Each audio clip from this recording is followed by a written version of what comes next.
നമസ്കാരം. മാർക്കറ്റ് വാച്ചിലേക്ക് വീണ്ടും സ്വാഗതം. ഓഹരി വിപണിക്ക് വലിയ തോതിലുള്ള തിരിച്ചടിയാണ് ഈ വാരവും ഉണ്ടായത്. ആഗോള വിപണിക്ക് അനുസരിച്ച് ഇന്ത്യൻ ഓഹരി വിപണിയും താഴോട്ട് പോകുന്നതാണ് നമ്മൾ കണ്ടത്. വലിയ തോതിലുള്ള നിക്ഷേപ നഷ്ടം ഇന്ത്യൻ ഓഹരി വിപണിയിലും നിക്ഷേപകർക്ക് അനുഭവപ്പെട്ടു. സെൻസെക്സ് ആകട്ടെ 16,000 താഴേക്ക് പോകുന്നത് ഈ വാരം കണ്ടു. 15,695 സെൻസെക്സ് വെള്ളിയാഴ്ച വീക്ക്ലി ക്ലോസ് രേഖപ്പെടുത്തിയത്. നിഫ്റ്റി 4,700 എന്ന പ്രധാന സപ്പോർട്ടിനടുത്താണ്. 4,710 വെള്ളിയാഴ്ച ക്ലോസിംഗ് രേഖപ്പെടുത്തിയത്.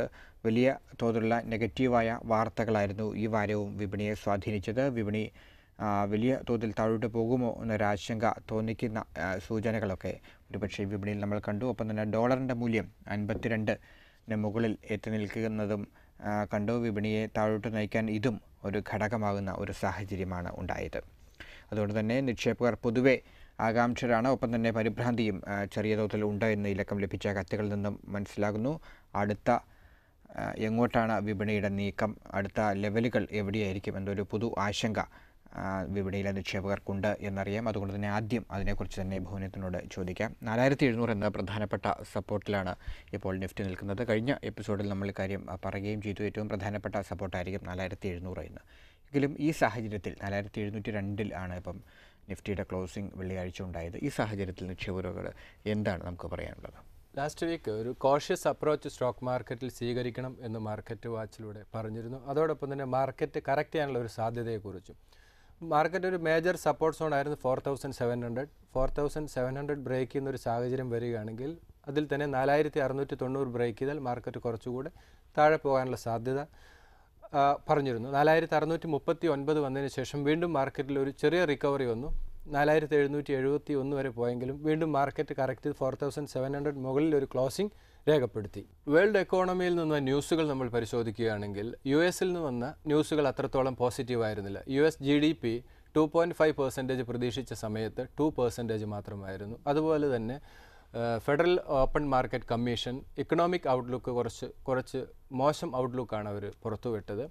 ഒരു QE3യുടെ ആവശ്യകതയെക്കുറിച്ചും അതുപോലെ ഇക്കണോമിക് സിറ്റുവേഷൻ വീണ്ടും മോശമാകുന്ന ഒരു റിപ്പോർട്ട് പുറത്തുവിട്ടു.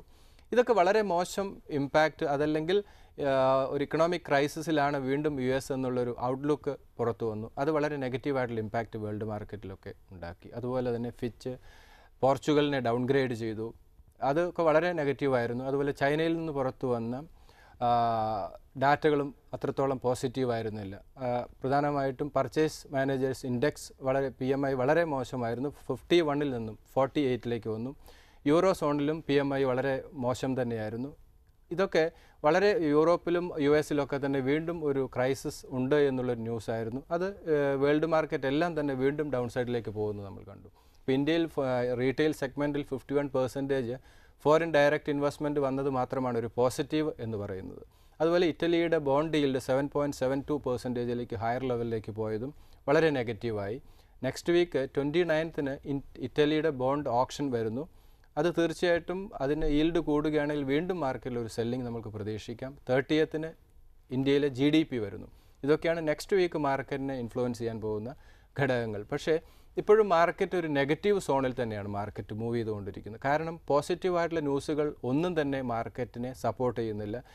US-ൽ നിന്ന് വന്ന ഡാറ്റകളും യൂറോപ്പിലെ ഡാറ്റകളും എല്ലാം തന്നെ നെഗറ്റീവാണ്. അതുകൊണ്ട് തന്നെ മാർക്കറ്റ് കുറച്ചൊരു ഹയർ ലെവൽ പോയാലും വീണ്ടും മാർക്കറ്റിൽ ഒരു കറക്ഷൻ സംഭവിക്കാൻ തന്നെയാണ് സാധ്യത. അതിൻ്റെ പ്രധാന റീസൺ പോസിറ്റീവായിട്ടുള്ള ന്യൂസുകൾ ഒന്നും തന്നെ ഇന്ത്യൻ എക്കോണമിയിൽ നിന്നില്ല, യൂറോപ്പിൽ നിന്നോ US-ൽ നിന്നോ ഒന്നും തന്നെ പോസിറ്റീവായിട്ടുള്ള ന്യൂസുകൾ ഒന്നും വരാത്ത സാഹചര്യത്തിൽ മാർക്കറ്റ് കുറച്ചുകൂടെ കറക്റ്റ് ചെയ്യാനുള്ള സാധ്യത കാണുന്നുണ്ട്. മാർക്കറ്റ് വീണ്ടും കറക്റ്റ് ചെയ്യാൻ സാധ്യതയുണ്ടെന്നാണ് ഭുവനേന്ദ്രൻ പറഞ്ഞത്. നമുക്കറിയാം 4,700 എന്ന പ്രധാനപ്പെട്ട സപ്പോർട്ടിലാണ് നിഫ്റ്റി ഇപ്പോൾ നിൽക്കുന്നത്. ഇത് ബ്രേക്ക് ചെയ്താൽ എങ്ങോട്ട് വിപണി പോകാനാണ് സാധ്യത? ഇത് ഓൾറെഡി ബ്രേക്ക് ചെയ്ത് കഴിഞ്ഞു. അതുകൊണ്ടാണ് 4,700 എന്ന് പറയുന്ന ഒരു മേജർ സപ്പോർട്ട് സോൺ ഹോൾഡ് ചെയ്യാൻ മാർക്കറ്റിന് പറ്റിയില്ല. മാർക്കറ്റ് 4,639 വരെ പോയതിനു ശേഷം ഒരു ക്ലോസിംഗ് മാത്രമാണ് 4,710 നമുക്ക് ലഭിച്ചിരിക്കുന്നത്. അപ്പോൾ ടെക്നിക്കലി 4,700 ബ്രേക്ക് ചെയ്ത സാഹചര്യത്തിൽ പോസിറ്റീവായിട്ടുള്ള ന്യൂസുകളൊന്നും വരാത്തിടത്തോളം കാലം നിഫ്റ്റിയുടെ ലെവൽ കുറച്ചുകൂടെ ലോവർ ലെവലിലേക്ക് പോകാൻ തന്നെയാണ് സാധ്യത. നമുക്ക് ഈ ചാർട്ട് നോക്കുമ്പോൾ മനസ്സിലാവും.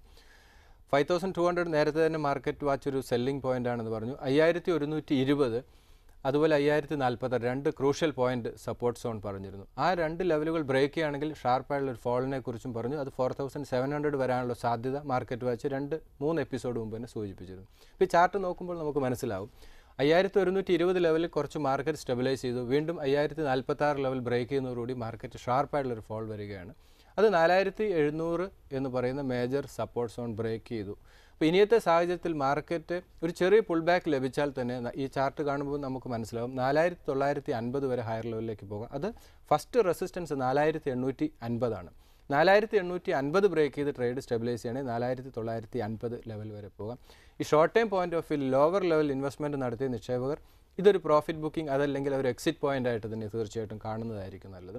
ഈ ഒരു ഓവർസോൾഡ് സോണിലാണ് ഇപ്പോൾ മാർക്കറ്റ് മൂവ് ചെയ്യുന്നത്. ഇമ്മീഡിയറ്റ് സപ്പോർട്ട് സോൺ ആയിട്ട് ഹോൾഡ് ചെയ്യുന്നത് 4600 ആണ്. ഈ 4600-620 ലെവൽ ഒരു സപ്പോർട്ട് സോണായിട്ട് ഹോൾഡ് ചെയ്യാൻ സാധ്യതയുണ്ട്. ആ ഒരു ലെവലിൽ നിന്ന് വീണ്ടും ഒരു പുൾ ബാക്ക് ലഭിക്കാം. ഞാൻ ലാസ്റ്റ് എപ്പിസോഡ് പറഞ്ഞു 4500 മുതൽ 4520 വരെയാണ് ഫസ്റ്റ് സപ്പോർട്ട് സോണായിട്ട് ഹോൾഡ് ചെയ്യുന്നത്. ദെൻ ഫൈനലി 4340 ആണ്. 4340 എന്ന് പറയുന്ന ഇപ്പോഴത്തെ കറണ്ട് സിറ്റുവേഷൻ പ്രകാരം മാർക്കറ്റിന് ബോട്ടം ലൈൻ പോകാനുള്ള ഒരു സാധ്യത അതാണ്. വീണ്ടും കുറച്ചുകൂടെ ചിലപ്പോൾ മാർക്കറ്റ് കറക്റ്റ് ചെയ്യാനുള്ള സാധ്യത നമ്മൾക്ക് തള്ളിക്കളയാൻ പറ്റില്ല. അതാത് സമയങ്ങളിൽ വരുന്ന ന്യൂസുകളായിരിക്കാം മാർക്കറ്റിനെ ഏത് പോയിന്റിലേക്ക് കൊണ്ടുപോകണമെന്ന് ഡിസൈഡ് ചെയ്യുന്നു. ഇപ്പോഴത്തെ നിലയിൽ technically market 4600-620 first support level അതൊരു എൻട്രി പോയിൻ്റ് ആണ്. ദെൻ 4500 മുതൽ 520 വരെ. അപ്പോൾ ഈ രണ്ട് എൻട്രി പോയിൻ്റായിട്ട് വരും ദിവസങ്ങളിൽ നിക്ഷേപകർ കാണുന്നതായിരിക്കും നല്ലത്. ആ ഒരു ലെവലിൽ നിന്ന് ഷാർപ്പായിട്ടുള്ളൊരു പുൾ ബാക്ക് ലഭിക്കും. ആ പുൾ ബാക്ക് 4850-4950 ലെവൽ അത് എക്സിറ്റ് ലെവലായിട്ട് തന്നെ കൺസിഡർ ചെയ്യുന്നതായിരിക്കും നല്ലത്. കാരണം പോസിറ്റീവായിട്ടുള്ള ന്യൂസുകളൊന്നും വരാത്തിടത്തോളം കാലം ഈ ഒരു ലെവൽ വീണ്ടും മാർക്കറ്റ് ഡൗൺ സൈഡിലേക്ക് പോകാൻ സാധ്യതയുണ്ട്. നമ്മൾക്കറിയാം ഓരോ ഡൗൺ സൈഡ് ബ്രേക്ക് ചെയ്ത് മാർക്കറ്റ് പോവുകയാണ്. അപ്പോൾ ഓരോ ഡൗൺ സൈഡ് ബ്രേക്ക് ചെയ്യുമ്പോഴും ആ ഒരു ലെവലിൽ നിന്നും ഒരു ഓവർസോൾഡ് സോണിൽ നിന്നും മാർക്കറ്റ് ഷാർപ്പായിട്ടുള്ള ഒരു പുൾ ബാക്ക് ലഭിക്കും. അപ്പോൾ വളരെ ഷാർപ്പ് ഒരു സെല്ലിംഗ് വരുമ്പോൾ എൻട്രി ചെയ്യുക, പുൾ ബാക്ക് റാലിയിൽ എക്സിറ്റ് ചെയ്ത് മാറുക എന്നുള്ള സ്ട്രാറ്റജിയാണ് നല്ലത്. അതല്ല എങ്കിൽ കോൾ പുട്ട് സ്ട്രാറ്റജിയിലേക്ക് പോകുക. മാർക്കറ്റ് 4950 ലെവൽ വരുമ്പോൾ 4500-ൻ്റെയോ 4600-ൻ്റെയോ പുട്ട് ബൈ ചെയ്യുക. അല്ലാത്ത സാഹചര്യത്തിൽ റിസ്ക് എടുക്കാൻ പറ്റാത്ത നിക്ഷേപകരെ സംബന്ധിച്ച് 4500 അല്ലെങ്കിൽ 4600 ലെവൽ വരുമ്പോൾ 4900-ൻ്റെയോ 5000-ൻ്റെയോ കോൾ ബൈ ചെയ്യുക. ഈ സ്ട്രാറ്റജി ആയിരിക്കും തീർച്ചയായിട്ടും നല്ലത്. വളരെ കോഷ്യസ് ആയിട്ട് മാർക്കറ്റിനെ സമീപിക്കേണ്ട സമയങ്ങളാണ് വരാൻ പോകുന്നത്. ബ്ലൈൻഡ് ആയിട്ടുള്ള ഒരു സ്പെക്കുലേഷൻ ഇപ്പോഴത്തെ സാഹചര്യത്തിൽ അഡ്വൈസബിൾ അല്ല. വിദേശ ധനകാര്യ സ്ഥാപനങ്ങളുടെ വിൽപ്പന തന്നെയാണ് പ്രധാനമായും ഇന്ത്യൻ ഓഹരി വിപണിയെ താഴോട്ട് നയിക്കുന്നത് എന്ന് നമുക്കറിയാം. FIയുടെ ഈ ആഴ്ചത്തെ ഒരു സെല്ലിംഗ് പാറ്റേൺ എങ്ങനെയായിരുന്നു? FIs 4 ദിവസം കൊണ്ട് പലപ്പോഴും മാർക്കറ്റ് ലോവർ ലെവൽ പോകുമ്പോൾ FIs തന്നെയാണ് സെല്ലിങ്. 4518 കോടി രൂപയുടെ സെല്ലിംഗ് FIs നടത്തി. 3600 ക്രോഴ്സിനടുത്ത് ഡൊമസ്റ്റിക് ഇൻസ്റ്റിറ്റ്യൂഷൻ ബൈയിങ് നടത്തി. അപ്പോൾ ഈ ഫോളിലൊക്കെ തന്നെ FIs സെല്ലിംഗ് സൈഡിലും ഡൊമസ്റ്റിക് ഇൻസ്റ്റിറ്റ്യൂഷൻ ബൈയിങ് സൈഡിലാണ്. നമ്മൾക്കറിയാം 5400 ലെവലിലേക്ക് റീസെൻ്റായിട്ട് മാർക്കറ്റ് പോയപ്പോൾ FIs ബൈയിങ് സൈഡിലും ഡൊമസ്റ്റിക് ഇൻസ്റ്റിറ്റ്യൂഷൻ സെല്ലിംഗ് സൈഡിലുമായിരുന്നു. അപ്പോൾ മാർക്കറ്റ് എപ്പോഴും ലോവർ ലെവലിൽ പോകുമ്പോൾ ഡൊമസ്റ്റിക് ഇൻസ്റ്റിറ്റ്യൂഷൻ ബൈയിങ് സൈഡിലാണ്. ഞാൻ നേരത്തെ പറഞ്ഞിരുന്നു 4800 ബിലോ മാർക്കറ്റ് ഒരു ഡിസ്കൗണ്ട് വാല്യൂവിലാണ്. അപ്പോൾ 4700 മുതൽ 4500 വരെ ഒരു ബൈയിങ് റീറ്റെയിൽ നിക്ഷേപകർ നല്ല സ്റ്റോക്കുകളിൽ ഇൻവെസ്റ്റ്മെൻറ്റ് നടത്തുന്ന സ്ട്രാറ്റജിയാണ് നല്ലത്. പക്ഷേ ഷോർട്ട് ടൈം ആയിട്ട് തന്നെ ഒരു പുൾ ബാക്ക് ലഭിക്കും. അതിൽ എക്സിറ്റ് ചെയ്ത് വീണ്ടും മാറി നിൽക്കുക. വീണ്ടും നമ്മളുടെ മുന്നിലേക്ക് അവസരം വരുമ്പോൾ ഒരു എൻട്രി ചെയ്യുക എന്നുള്ള സ്ട്രാറ്റജിയാണ് നല്ലത്. FIs ഇപ്പോഴും ഒരു സെല്ലിംഗ് സൈഡിൽ തന്നെയാണ്. ഇനി കത്തുകളിലേക്ക് കിടക്കാം. നിരവധി കത്തുകൾ പതുപോലെ ഇലക്കവും ലഭിച്ചിട്ടുണ്ട്. തലശ്ശേരിയിൽ നിന്നും ശ്രീ രാധാകൃഷ്ണൻ്റെ കത്താണ് ഏറ്റവും ആദ്യം. മാർക്കറ്റിൻ്റെ ഒരു നിയർ ടൈമിലുള്ള ഒരു ഔട്ട്ലുക്കാണ് രാധാകൃഷ്ണൻ പ്രധാനമായിട്ടും ചോദിക്കുന്നത്. വിപണി എങ്ങോട്ട് പോകാനാണ് സാധ്യത എന്ന് ചോദിക്കുന്നു. ഒപ്പം തന്നെ ഈ സമയത്തുള്ള ഇൻവെസ്റ്റ്മെൻറ്റ് എത്രത്തോളം ഗുണകരമായിരിക്കും, അങ്ങനെയാണെങ്കിൽ മികച്ച സ്റ്റോക്കുകൾ ഏതൊക്കെയായിരിക്കും, മുൻനിര സ്റ്റോക്കുകൾ ഏതൊക്കെയായിരിക്കും, വളരെ പെട്ടെന്ന് തിരിച്ച് വരവിനുള്ള സാധ്യതയുള്ള സ്റ്റോക്കുകൾ ഏതൊക്കെയാണ് അതിനെക്കുറിച്ചൊന്ന് വിശദീകരിക്കാമോ എന്നാണ് രാധാകൃഷ്ണൻ്റെ ചോദ്യം. പെട്ടെന്ന് ഷാർപ്പായിട്ടുള്ള റിക്കവറി ലഭിക്കാൻ സാധ്യതയുള്ള ഫ്രണ്ട് റൺ സ്റ്റോക്കുകൾ തന്നെയാണ്. അതിൽ റിലയൻസ് ആണ്. റിലയൻസ് നമുക്ക് റീസെൻ്റായിട്ട് വന്നിരിക്കുന്ന ന്യൂസ് അറിയാം. KG ബേസിൽ നിന്ന് അവരുടെ ഗ്യാസിൻ്റെ പ്രൊഡക്ഷൻ 50% കുറഞ്ഞു. അതിന് എഗൻസ്റ്റ് ആയിട്ട് ഗവൺമെൻറ് ആക്ഷൻ എടുക്കാൻ പോകുന്നു എന്നുള്ള ന്യൂസ് ഈ സ്റ്റോക്കിൽ വലിയൊരു സെല്ലിംഗ് പ്രഷർ ക്രിയേറ്റ് ചെയ്തു. അപ്പോൾ 751 ലെവലാണ്, വളരെയധികം ലോവർ ലെവലിലാണ്. 740 ഫസ്റ്റ് സപ്പോർട്ട് ലെവലാണ്. ദെൻ 710 740-710 ലെവൽ തീർച്ചയായിട്ടും റിലയൻസ് ഒരു short time point of view ഒരു ബൈ തന്നെയാണ്. ഈവൻ കറണ്ട് ലെവൽ പോലും ഒരു short time point of view അദ്ദേഹത്തിന് ഇൻവെസ്റ്റ്മെൻറ്റ് നടത്താം. 814 ആണ് ഇമ്മീഡിയറ്റ് സ്റ്റോക്കിൽ വരാവുന്ന ഒരു റെസിസ്റ്റൻസ്. ദെൻ ആക്സിസ് ബാങ്ക് ആണ് 967 ലെവലിലാണ് സ്റ്റോക്ക് ട്രേഡിംഗ് നടക്കുന്നത്. അടുത്തൊരു സപ്പോർട്ട് ലെവൽ 900 ആണ്, 880 രണ്ട് ലെവൽ 900ഉം 880യും വളരെ സേഫ് ആയിട്ടുള്ള രണ്ട് എൻട്രി ലെവൽ തന്നെയാണ്. 1070 ആണ് സ്റ്റോക്കിൽ ഇമ്മീഡിയറ്റ് വരാവുന്ന ഒരു resistance. Then state Bank of India ആണ് 1600, അതുപോലെ തന്നെ 1570. തീർച്ചയായിട്ടും ഈ രണ്ട് level state Bank of India ഒരു ഇൻവെസ്റ്റ്മെൻറ്റ് ഓപ്പർച്യൂണിറ്റിയാണ്. ഈ ലെവൽ വരുമ്പോൾ റീറ്റെയിൽ നിക്ഷേപകരും അതുപോലെ ഇദ്ദേഹവും രാധാകൃഷ്ണൻ തീർച്ചയായിട്ടും ഇൻവെസ്റ്റ്മെൻറ്റ് നടത്തുക. 1877 ആണ് short time point of view ഒരു എക്സിറ്റ് പോയിൻ്റ് ആയിട്ട് നമുക്ക് പരിഗണിക്കാവുന്നത്. ദെൻ JP അസോസിയേറ്റ്സ് ആണ് 60-70 ലെവലിലാണ്. 55 ആണ് ഒരു മേജർ സപ്പോർട്ട് ലെവൽ. ദെൻ 48 വരാനുള്ള സാധ്യത വളരെയധികം കുറവാണ്. 55-56 ലെവൽ വളരെ സേഫ് ആയിട്ടുള്ള ഒരു എൻട്രി ലെവൽ തന്നെയാണ്. 75 ആണ് സ്റ്റോക്കിൽ ഇമ്മീഡിയറ്റ് വരാവുന്ന ഒരു റെസിസ്റ്റൻസ്. അതല്ലെങ്കിൽ ആ ഒരു 75 ലെവൽ റിക്കവറി ഷോർട്ട് ടൈം വരുമ്പോൾ എക്സിറ്റ് ചെയ്യുന്ന സ്ട്രാറ്റജി തന്നെയായിരിക്കും നല്ലത്. ദെൻ TCS ആണ് ലാസ്റ്റ് വീക്ക് പറഞ്ഞിരുന്നു IT സെക്ടറിൽ ഒരു കറക്റ്റ് ചെയ്യാനുള്ള സാധ്യത. ഇൻഫോസിസ്, TCS പോലെയുള്ള സ്റ്റോക്കുകൾ വളരെ ഷാർപ്പായുള്ളൊരു കറക്ഷൻ നേരിട്ടു. അടുത്തൊരു കറക്ഷനോട് കൂടി ഈ IT സെക്ടറിൽ ഇൻവെസ്റ്റ്മെൻറ്റ് അഡ്വൈസബിൾ ആണ്. 1013 ലെവൽ തീർച്ചയായിട്ടും TCS ഫസ്റ്റ് ബൈ അഡ്വൈസബിൾ ആണ്. ദെൻ 930, 1013 ആൻഡ് 930 എന്ന് പറയുന്ന രണ്ട് ലെവൽ തീർച്ചയായിട്ടും വളരെ സേഫ് ആയിട്ടുള്ള രണ്ട് എൻട്രി ലെവൽ തന്നെയാണ്. എല്ലാ നിക്ഷേപകർക്കും ഷോർട്ട് ടൈം പോയിന്റ് ഓഫ് വ്യൂവിൽ പോലും ഈ ഒരു ലെവൽ വരുമ്പോൾ നിക്ഷേപത്തിന് പരിഗണിക്കാം. 1160 ആണ് സ്റ്റോക്കിൽ ഇമ്മീഡിയറ്റ് വരാവുന്ന റെസിസ്റ്റൻസ്. അടുത്തത് മഹീന്ദ്രയാണ്. മഹീന്ദ്രയും ഒരു കറക്ഷൻ്റെ സാധ്യതയെക്കുറിച്ച് പറഞ്ഞത് വളരെ ഷാർപ്പായിട്ടുള്ള ഒരു കറക്ഷൻ നേരിട്ടു. 706 ലെവലിലാണ് ഇപ്പോൾ സ്റ്റോക്ക് ട്രേഡിംഗ് നടക്കുക. 670, 624 ഇത് ഈ രണ്ട് ലെവൽ തീർച്ചയായിട്ടും വളരെ സേഫ് ആയിട്ടുള്ള രണ്ട് എൻട്രി ലെവൽ തന്നെയാണ്. കാരണം നമ്മൾക്കൊക്കെ വളരെ ഫെമിലിയർ ആയിട്ടുള്ള ഒരു ഓട്ടോമൊബൈൽ കമ്പനിയാണ്. വളരെ ഷാർപ്പായിട്ടുള്ള കറക്ഷൻ നേരിട്ടു. 670, 624 സേഫ് ആയിട്ടുള്ള രണ്ട് എൻട്രി ലെവലായിട്ട് പരിഗണിക്കുക. 777 ആണ് ഷോർട്ട് ടൈം പോയിന്റ് ഓഫ് വ്യൂവിൽ ഒരു എക്സിറ്റ് പോയിന്റ് ആയിട്ട് പരിഗണിക്കേണ്ടത്. കാരണം ഈ ഒരു ലെവൽ ബൈയിങ് നടത്തിയ നിക്ഷേപകർ 777 ലെവലിൽ ഒരു എക്സിറ്റ് അഡ്വൈസബിൾ ആണ്.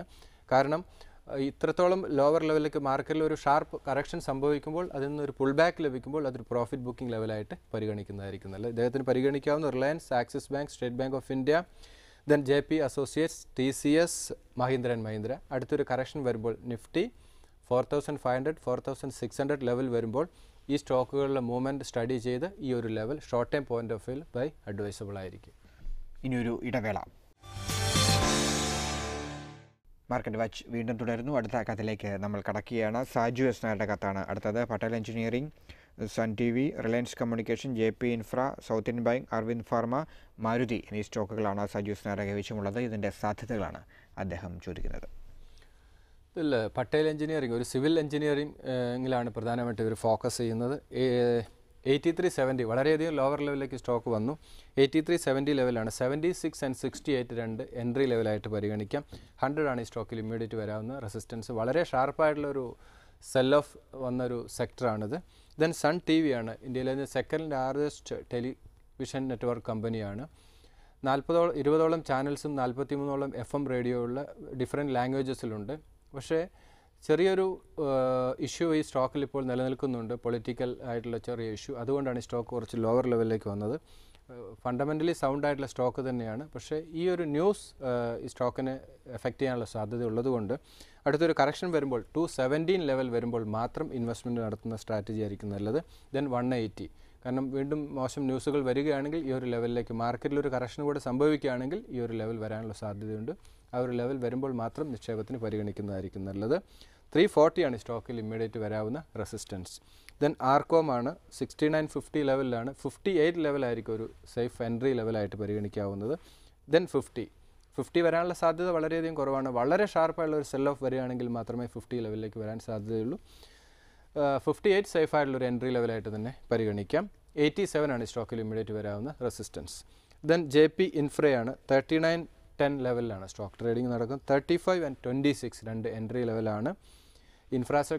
ഇൻഫ്രാസ്ട്രക്ചറൊക്കെ തന്നെ ഒരു മോശം പെർഫോമൻസ് ആണ് കുറച്ച് വർഷങ്ങളായിട്ട് തന്നെ കാണിച്ചുകൊണ്ടിരിക്കുന്നത്. വീണ്ടും വാല്യുവേഷൻ വളരെ അധികം ലോവർ ലെവലിലേക്ക് പോയിക്കൊണ്ടിരിക്കുകയാണ്. ഒരു 1 year 1.5 years ഒരു ടൈം ഫ്രെയിം ഈ സ്റ്റോക്കുകളൊക്കെ തന്നെ ഹോൾഡ് ചെയ്യാനായിട്ട് വരും. കാരണം ഡൗൺ സൈഡ് റിസ്ക് ഇപ്പോഴത്തെ നിലയിൽ ഈ സ്റ്റോക്കിൽ വളരെയധികം കുറവാണ്. 54 ആണ് JP ഇൻഫ്ര ഇമ്മീഡിയറ്റ് വരാവുന്ന റെസിസ്റ്റൻസ്. അടുത്തത് ഫാർമ സെക്ടറിൽ നിന്നൊരു സ്റ്റോക്കാണ് അരബിന്ദോ ഫാർമ. ഫണ്ടമെൻ്റലി സൗണ്ടാണ്. 90 to 75 ലെവലിലാണ് സ്റ്റോക്ക് ട്രേഡിംഗ് നടക്കുന്നത്. 81 and 74 രണ്ട് എൻട്രി ലെവലാണ്. 130 സ്റ്റോക്കിൽ ഇമ്മീഡിയറ്റ് വരാവുന്ന റെസിസ്റ്റൻസ്. അടുത്തത് മാരുതിയാണ്. മാരുതിയിൽ ഇപ്പോഴും ചെറിയ ഇഷ്യൂ നിലനിൽക്കുന്നുണ്ട്. 950 ലെവലിലാണ് സ്റ്റോക്ക് ട്രേഡിംഗ് നടക്കുന്നത്. 900 and 860 ഈ രണ്ട് ലെവൽ തീർച്ചയായിട്ടും മാർക്കറ്റിൽ ഒരു സെൽ ഓഫ് വരികയാണെങ്കിൽ 860 ലെവലിലേക്ക് വരാനുള്ള സാധ്യതയുണ്ട്. ആ ഒരു ലെവൽ വരുമ്പോൾ ഒരു ഇൻവെസ്റ്റ്മെൻറ്റ് അഡ്വൈസബിൾ ആണ്. ഇപ്പോഴത്തെ കറണ്ട് ലെവൽ ഒരു 1082 ലെവൽ ഈ സ്റ്റോക്കിൽ ഇമ്മീഡിയറ്റ് ഒരു റെസിസ്റ്റൻസ് പോയിൻ്റ് ആണ്. ആ ഒരു level short time point of view ഒരു സെല്ലിംഗ് ഏരിയ ആയിട്ട് പരിഗണിക്കുന്നതായിരിക്കും നല്ലത്. ഇദ്ദേഹത്തിൻ്റെ സ്റ്റോക്കുകൾ അടുത്തൊരു ഇൻവെസ്റ്റ്മെൻറ്റ് കൂടി നടത്തേണ്ടത് ആവശ്യമാണ്. മാർക്കറ്റിൽ ഷാർപ്പായിട്ടുള്ള ഒരു കറക്ഷൻ വരുമ്പോൾ ഈ സ്റ്റോക്കുകളെല്ലാം തന്നെ ഫണ്ടമെൻ്റലി സൗണ്ടാണ്. ആ സ്റ്റോക്കുകളിൽ ഈ ഒരു ലെവൽ വരുമ്പോൾ ഒരു ഇൻവെസ്റ്റ്മെൻറ്റ് കൂടി പരിഗണിക്കേണ്ടതായിട്ട് വരും. അടുത്ത കത്തിലേക്ക് പോകുന്നു. ശ്രീ സുരേന്ദ്രൻ കണ്ണൂർ നിന്നാണ് അദ്ദേഹത്തിൻ്റെ കത്ത്. അദ്ദേഹം 140 ലെവലിൽ ധനലക്ഷ്മി ബാങ്ക് വാങ്ങിയിരുന്നു. നമുക്കറിയാം ഈ സ്റ്റോക്ക് ഇപ്പോൾ 56-57 ലെവലിലേക്ക് താഴ്ന്നിട്ടുണ്ട്. ഒപ്പം തന്നെ ഭാരതി ഷിപ്പ്യാർഡ്.